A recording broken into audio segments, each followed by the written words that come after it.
Welcome back, ladies and gentlemen. This is B. I'm B. As the election's getting closer, people are probably getting amped up. They're getting excited. They're arguing with each other. They're going to find new points to lay their hands on. So let's talk about the two important states that could change the tide with the electoral vote. Okay. Georgia and Florida. As you know, B, two of these states are Republican. The majority support Donald Trump. What do you think happens if theoretically, right? So say one turns and one doesn't. What do you think? How would that shift the game? Well, I'll expand that for you too, Yeah. because I know you're talking about Florida and Georgia, but now there's also on the table. Trump just moved to Minnesota to try to flip that state. So there's a lot of states actually in play right now, which I think is actually kind of exciting. I mean, it's like, holy crap, Minnesota has not voted. Yeah, Minnesota has not voted for Republicans since 1972. It's been almost 50 years since the last time they voted for a Republican. Who was the president during 1972? Shoot, I think it was Nixon. Yep. So, we're kind of a little young to be to remember exactly who it was. But it's funny that we still, at least we got the data. But anyways, we could add. I'd say we add that one in there. But let's start off with Georgia and Florida, that you brought up. I think it would be crazy if Georgia flipped, because Georgia has been a very Republican state. Florida, although it votes usually Republican, it has some Democratic ties. Exactly. It has Democratic ties and has voted Democrat before. Like I think over the Obama years, I think it voted Democrat. George W. Bush. George W. Bush? I forgot the president who was nominated against him. Al Gore? Exactly. So, and there's actually a lot of tendencies that go along with that. Exactly. So the difference also is where you kind of look at the way Florida's built up, right? I mean, you've got a lot of metropolitan areas, which of course bring in a lot more Democrats. Yep. So you have a lot of metropolitan, but then you also have a ton of rural people there as well, just because Florida's a state that a lot of people like to go to. So you have a huge diversity, but not all of the cities, even though Democrat, are for the new form of the Democratic Party. Just a couple weeks ago, there was a huge rally for Trump in Miami from the Cubans because they left the socialist country of Cuba. So you have, even instead of cities, you have this huge hey, where is it going to go? Yeah, so I think Florida isn't as big of a thing. I think if Georgia goes, Florida will go. Because it's like if you look at the harder state, waiting on one another. Exactly. Well, not they're waiting on one another. I think if Florida goes blue, I think Georgia could still stay red. Right. I think because Georgia has stronger ties to being red. Yeah. But I think if Georgia goes, it's like, well, shoot, Georgia's gone. Yeah. Then I would think that Florida would then fall as well over to blue. So it's just difficult because I don't know the exact numbers as to how close they believe that they are. That was from last time. All right. So do you know how close that the Democrats think that they are to flipping Georgia and Florida? Actually, I don't know. I think, honestly, I think they'll be pretty naive if they can switch two of them. Honestly. Yeah, you think that's just a naive thought that they have the ability to do that? I think like how you said, we both agree that these two states are primary Republican and they've been Republican for a long time. I don't think they'll shift their parties unless something majorly changes. Mm-hmm. But one thing I could say is maybe the reason why they consider changing, maybe because how Trump maybe approached the different issues, which we already spoke about. Yeah. So just make sure you watch the videos for those contents. Well, I don't mind if you bring up those specifically. Just bring up some of those topics directly, so then they know what the topics are, and then they can look back to see what you said. COVID-19, of course, and then our diplomatic efforts to maintain our alliances and stuff. So I think that's maybe my thought why they're kind of shifting towards the left a little bit. Mm-hmm. But I think it's now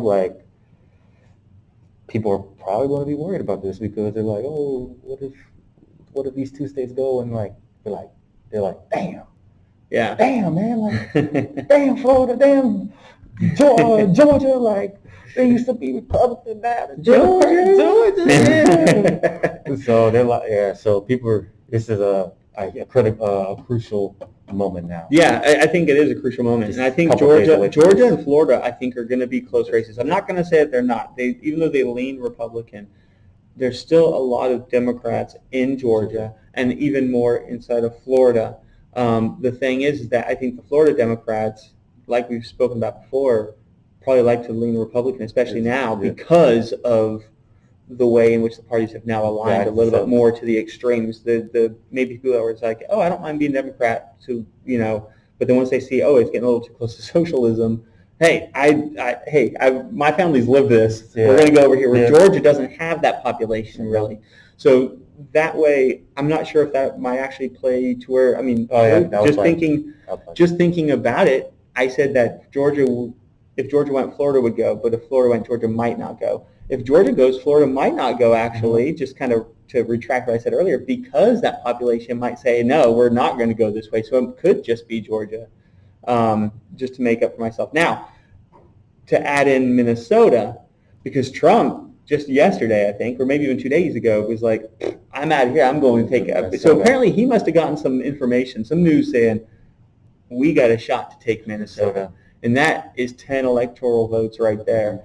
And I think Biden went to Minnesota as well. Did he not? I thought he may have packed that up as well. I can't recall. I'm not going to give you all inaccurate info. My question is what if Minnesota falls?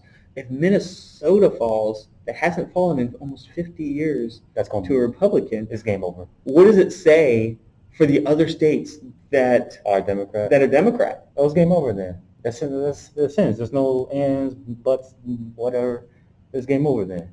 Yeah. Yeah, that's I just simplified it right there. Hey, that's fine. Because one thing that I was listening to some people earlier talk about was Pennsylvania is a battleground state now. It was not before. And Pennsylvania's been moderate for a couple of years. But people are wondering why Biden didn't go to Pennsylvania. Because they're like, well, why doesn't he go to Pennsylvania and try to win that? That's 20 electoral votes. But instead, he's heading over to Minnesota for only 10. So do they know that they've already lost Pennsylvania? Is that already a wash for them? Because if that's already a wash, that's also a big, like, oh, shoot, you're not even able to fight for Pennsylvania. Or maybe that they've already got that blue vote. That could be too. That could be the other answer, but at the same time, Biden shot himself in the foot a lot about it. I mean, he's talked, going back to our discussion about the debate, when he brought up getting rid of fossil fuels and fracking, that's all of Western Pennsylvania. That's all that vote that's now just going to, if I'm on the Western Pennsylvania work really good, I know I'm not voting for you if I was before, because that's my job, that's my livelihood. So I feel like he's lost that. And now Eastern Pennsylvania has got these rioting, and statistics say that whenever there's rioting and looting, people then tend to vote more Republican. So he's now got the west side where he's said, I'm getting rid of fracking. Now the east side, which has lawlessness or more lawlessness, is going to play, both of those are trending for Trump then. So if he believes he has Pennsylvania, doesn't have to go there for that, with these trends, he must have a very strong hold in Pennsylvania, which I think, on the other hand, he thinks it's already lost, which would be huge if he's already lost Pennsylvania. Well, I don't know though. I mean, because Philadelphia is really, they're very, like you said, like it's definitely not Florida, but it is definitely cultured because they have two metropolises there. They have Pittsburgh and Philadelphia, and I think it just goes either way. Like maybe Pittsburgh, I could see definitely changing their size because Pittsburgh is Western, and with, like you said, with the fossil fuels, that could definitely shift the outcome. But with Minnesota, I think in Minnesota changes size, and I think the person will be standing in that stage. Yeah, we're gonna obviously know who is going to be. Yeah, but also too, one thing I did want to bring up about Georgia, I think maybe the shifting Democratic a lot this year is because they have a young senator, a Democratic senator, and so like he's been like very proactive with, I forgot his name, I think it's John something, but he's been very proactive in these rallies and trying to persuade people. So I think that's another influence on that political shift. Mm-hmm. Well, that's something that they discussed. If they have an energetic senator down there in Georgia pushing for Biden, that's something that Biden has not built almost anywhere else. Where they talk about Trump's people were going door to door for months trying, just out there. I think it was like 6-1 or something like that. Maybe even bigger than that. I don't know. But it was a huge margin of the difference of how many people are going door to door for Trump compared to Biden. And if the senator's doing that in Georgia, though, you're right. There could be a push then in Georgia that could potentially swing Georgia over. Now, if Georgia goes blue, Minnesota goes red, then obviously we're going to see a wash there. Yeah. Do you know how many votes are in Georgia? I do not. I don't have the numbers specifically, down. I know that Georgia's going to be probably like 12 or so. I think it has a little more population than Minnesota, but they're relatively close. I know Florida's like 25 or something. That would be. And then Pennsylvania, I just know it's 20 because whenever I was listening earlier, they were talking about Minnesota being 10 and Pennsylvania being 20, which is why those are locked in my head right now at the moment. But even then, I know that they're really close. So yeah, I think if it's a wash, I think if Minnesota is lost, like you said, if Minnesota is lost, that's going to be a huge sign for other blue states because that is like the bluest of the blue you get. So you're going to have trouble across the board.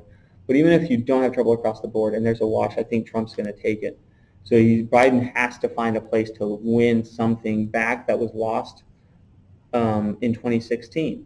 And apparently, you say it could be, but that's just I'm not saying that's how you feel, but then Pennsylvania, I feel like that's a loss. I think he's going to be looking. And honestly, with all the stuff happening in Michigan even though they bring that state up, there's a lot of unrest inside of Michigan that people are upset with the Democratic governor there that could then Michigan's red. So there's so many things that I just feel like, man, which way are these going to go? And you can kind of feel which way they're leaning.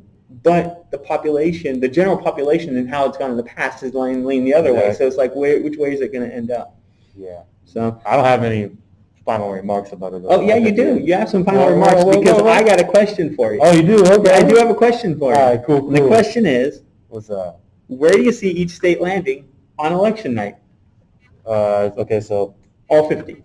No, I'm just damn. Just the 5 we were talking about.